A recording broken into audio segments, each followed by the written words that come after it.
વરસાદ રોકાવાનું નામ નથી લઈ રહ્યો અને જગતના તાત એટલે કે ખેડૂતોના માથે આભ ફાટી નીકળ્યું છે અને ખેડૂતોને વારે સરકાર આવેલી છે.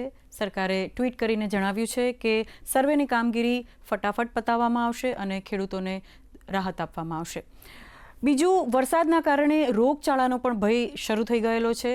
આરોગ્ય વિભાગ સતર્ક થઈ ગયેલું છે. આ સાથે સારા સમાચાર એ છે કે વરસાદ 24 કલાકમાં વિરામ લેશે એવું કહી રહ્યા છે.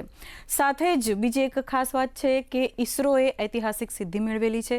શું સિદ્ધિ છે તે પણ આપણે જોઈશું. સાથે જ બિહારમાં વિધાનસભાની ચૂંટણી માટે ચૂંટણી પ્રચાર ચરમસીમા ઉપર પહોંચી ગયો છે. તેજસ્વી યાદવ હોય કે પછી રાહુલ ગાંધી હોય કે પછી પ્રધાનમંત્રી નરેન્દ્ર મોદી હોય કે પછી અમિત શાહ, દરેક પોતપોતાના પાર્ટીના ઉમેદવારોને જીતાડવા માટે એડી ચોટીનું જોર લગાવી રહ્યા છે. સભાઓ ગરજી રહ્યા છે અને પ્રચાર કરી રહ્યા છે.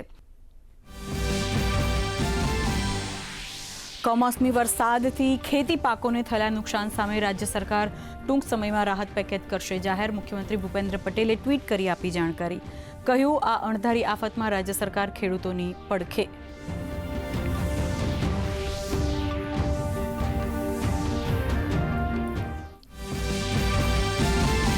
રાજ્યમાં કમોસમી વરસાદને કારણે પાણીજન્ય રોગચાળો ફેલાવાની શક્યતા.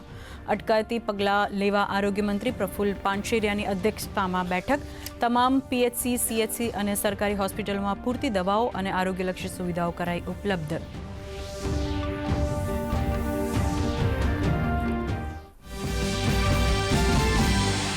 ખેડૂતો માટે રાહતના સમાચાર. રાજ્યમાં 24 કલાકમાં વરસાદનું જોર ઘટશે.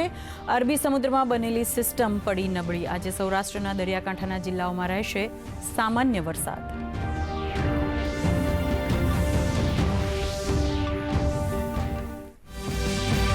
સરદાર પટેલના જીવન અને કવનને જન સુધી પહોંચાડશે. 26 નવેમ્બરથી 6 ડિસેમ્બર સુધી કરમસદથી કેવડિયા સુધી 150 કિલોમીટરની યોજાશે રાષ્ટ્રીય પદયાત્રા.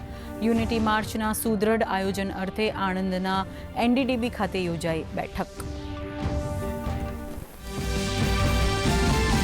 બિહારના ચૂંટણી રણમાં પીએમ મોદીનો હુંકાર. કહ્યું, આજે વિકસિત ભારતના સંકલ્પ સાથે એનડીએ એકજૂથ થઈ વધી રહ્યું છે આગળ. તો કોંગ્રેસ અને આરજેડી વચ્ચે ધમાસાણ. પટનામાં યોજ્યો ભવ્ય રોડ શો.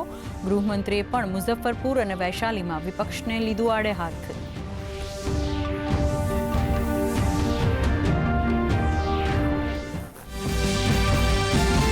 બિહાર વિધાનસભા ચૂંટણી માટે વિપક્ષે પણ લગાવ્યું એડી ચોટીનું જોર. રાહુલ ગાંધીએ બેગુસરાયથી મહાગઠબંધનની સરકાર બનાવવાનો કર્યો દાવો.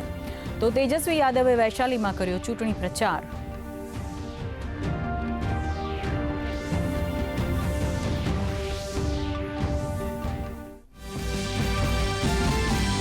ઇસરોએ અંતરિક્ષમાં ફરી રચ્યો ઇતિહાસ. 4410 કિલોગ્રામના દેશના સૌથી ભારે ઉપગ્રહ CMS-03નું કર્યું સફળ લોન્ચિંગ. નૌકાદળની વધશે તાકાત. દુશ્મનો પર રાખી શકાશે ચાંપતી નજર અને પીએમએ ઇસરોને પાઠવ્યા અભિનંદન.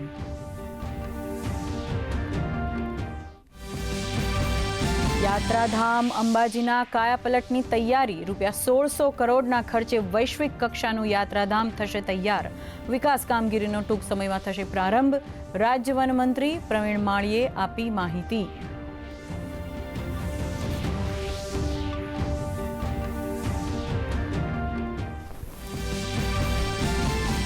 અને T20 સિરીઝની ત્રીજી મેચમાં ભારતની શાનદાર જીત. ભારતે ઓસ્ટ્રેલિયાને 5 વિકેટથી હરાવ્યું. આ જીત સાથે ભારતે 5 મેચની સિરીઝ 1-1થી કરી બરાબર.